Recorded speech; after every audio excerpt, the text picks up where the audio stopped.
In today's video, I'm going to teach you how to install and activate mods on your Hostinger server for a smoother gaming experience. So, let's dive right in and walk you through this process step by step.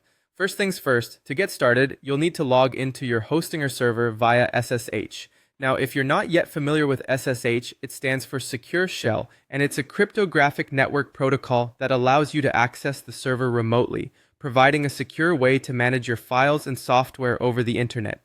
To do this, you'll need an SSH client like PuTTY if you're on Windows, or Terminal if you're using Mac OS or Linux. Don't worry, once you get the hang of it, the process becomes quite straightforward.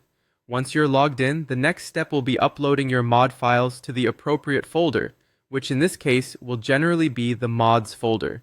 You'll want to make sure that you have your mod files ready to go beforehand. It's always a good idea to double check that you're uploading compatible mods for your specific server version to avoid any potential issues or crashes. If you're using FTP to upload these files, remember to ensure that your FTP client is set to binary mode to maintain the integrity of the mod files during the transfer.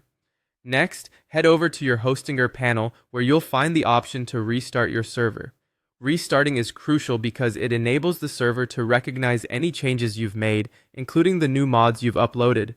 Be sure you save any open work or inform any other users connected to the server about this restart to prevent unexpected data loss or disruption. Once your server has rebooted, it's time to verify that the mods are indeed active and working. You'll usually know they're active if you can see them in-game or if your server's control panel indicates that they're loaded. Checking the log files can also be another way to ensure everything's operating correctly.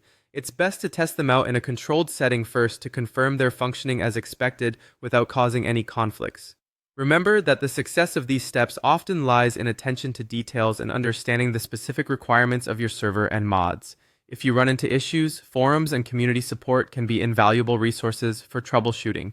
And there you have it, a complete walkthrough on installing and activating mods on your Hostinger server. We hope this guide makes the process easy and clear, helping you enhance your gameplay to enjoy the full potential of your server. Happy gaming, and see you next time.